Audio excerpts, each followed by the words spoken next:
yang dikasihi Tuhan, selamat hari Minggu dan salam Imago Dei untuk kita semua.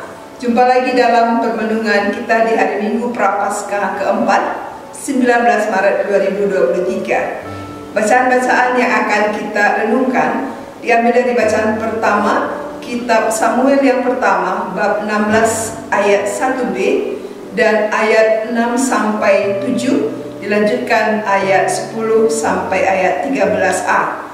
Dalam bacaan kedua, surat Paulus kepada jemaat di Efesus bab 5 ayat 8 sampai ayat 14, dan bacaan Injil dari Injil Yohanes bab 9 ayat 1 sampai ayat 41, bacaan yang panjang, dan bacaan yang pendek dari Injil Yohanes bab 9 ayat 1 dan ayat 6 sampai 9, dilanjutkan ayat 13 sampai ayat 17 dan ayat 24 sampai ayat 38, dan kita akan membacakannya dari Injil Yohanes yang pendek. Waktu Yesus sedang lewat, ia melihat seorang yang buta sejak lahirnya.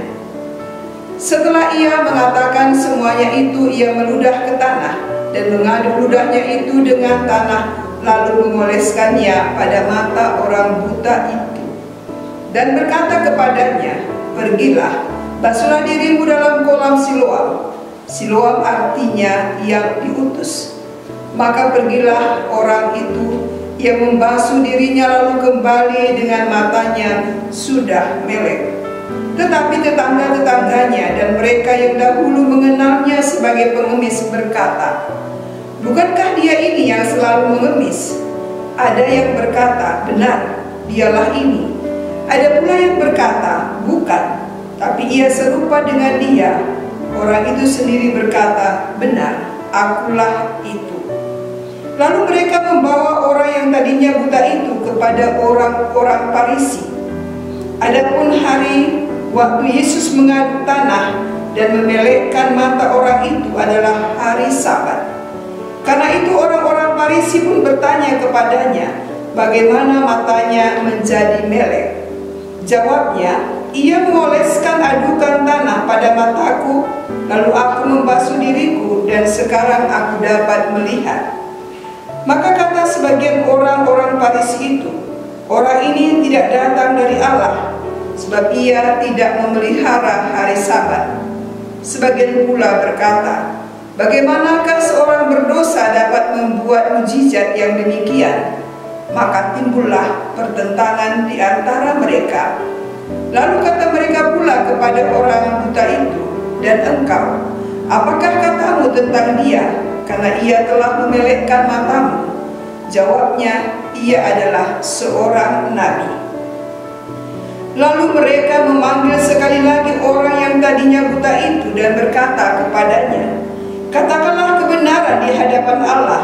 Kami tahu bahwa orang itu orang berdosa." Jawabnya, "Apakah orang itu orang berdosa? Aku tidak tahu. Tapi satu hal aku tahu, yaitu bahwa aku tadinya buta dan sekarang dapat melihat." Kata mereka kepadanya, "Apakah yang diperbuatnya kepadamu? Bagaimana ia memelekkan matamu?" Jawabnya, "Telah kukatakan kepadamu, dan kamu tidak mendengarkannya. Mengapa kamu hendak mendengarkannya lagi? Barangkali kamu mau menjadi muridnya juga." Sambil mengejek mereka berkata kepadanya, "Engkau murid orang itu, tetapi kami murid-murid Musa. Kami tahu bahwa Allah telah berfirman kepada Musa, tetapi tentang dia itu kami tidak tahu dari mana ia datang." Jawab orang itu kepada mereka, "Aneh juga bahwa kamu tidak tahu dari mana ia datang, sedangkan ia telah memelekkan matamu. Kita tahu bahwa Allah tidak mendengarkan orang-orang berdosa, melainkan orang-orang yang saleh dan yang melakukan kehendaknya. Dari dahulu sampai sekarang tidak pernah terdengar bahwa ada orang yang memelekkan mata orang yang lahir buta. Jikalau orang itu tidak datang dari Allah, ia tidak dapat berbuat apa-apa." Jawab mereka, Engkau ini lahir sama sekali dalam dosa, dan engkau hendak mengajar kami?" Lalu mereka mengusir dia keluar. Yesus mendengar bahwa ia telah diusir keluar oleh mereka. Kemudian ia bertemu dengan dia dan berkata, "Percayakah engkau kepada Anak Manusia?" Jawabnya, "Siapakah dia, Tuhan, supaya aku percaya kepadanya?" Kata Yesus kepadanya, "Engkau bukan saja melihat dia, tapi dia yang sedang berkata-kata dengan engkau, dialah itu." Katanya, "Aku percaya, Tuhan." Lalu ia sujud menyembahnya. Demikianlah sabda Tuhan. Saudara-saudari yang terkasih, tema permenungan kita di hari Minggu Prapaskah keempat ini adalah bukan yang dilihat manusia, yang dilihat Allah, tetapi Allah melihat hati. Saudara-saudari, penilaian kita terhadap seseorang sangat dipengaruhi oleh kejernihan jendela hati kita. Ketika kita menilai seseorang dengan subjektif, maka kita akan memberi penilaian berdasarkan suka atau tidak suka, bukan berdasarkan realita atau kebenaran. Dan ketika kita menilai secara objektif, hati yang jernih, maka kita akan menilai seseorang berdasarkan fakta, kebenaran, realita. Entah saya suka atau tidak suka kepadanya. Melihat dan menilai secara objektif tidak selalu mudah, bahkan bisa dikatakan sulit, karena bisa jadi kita tidak disukai, kita dikucilkan. Mata kita yang terbuka bisa menjadi buta ketika berhadapan dengan kebenaran yang akan mengganggu rasa nyaman kita. Mari kita belajar dari bacaan-bacaan hari ini yang mengajak kita semua sebagai pengikut Kristus untuk melihat dengan mata iman dan hidup dalam terang kebenaran.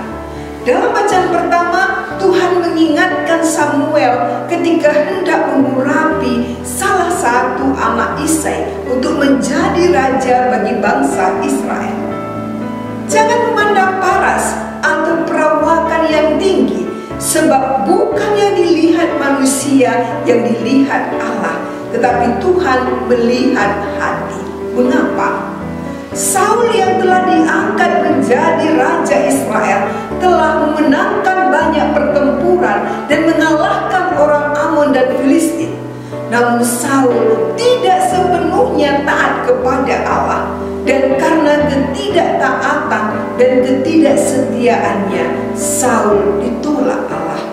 Allah menghendaki seseorang yang sungguh percaya dan setia kepadanya untuk mengembalakan umatnya. Dalam bacaan kedua, Paulus mengingatkan jemaat Efesus agar hidup sebagai anak-anak terang yang membuahkan kebaikan, kebenaran, dan keadilan. Dan dalam bacaan Injil, kita melihat dua sikap hati yang bertolak belakang, yakni sikap hati yang terbuka dan percaya, dan sikap hati yang keras dan degil. Kalau orang Medan sering membuat di mobilnya tomat mulana, atau cabai mulana, atau bawang do mulana, atau kopi do mulana, mau mengatakan bahwa tomat, cabai, bawang, kopi adalah awal kemajuan atau kejayaannya.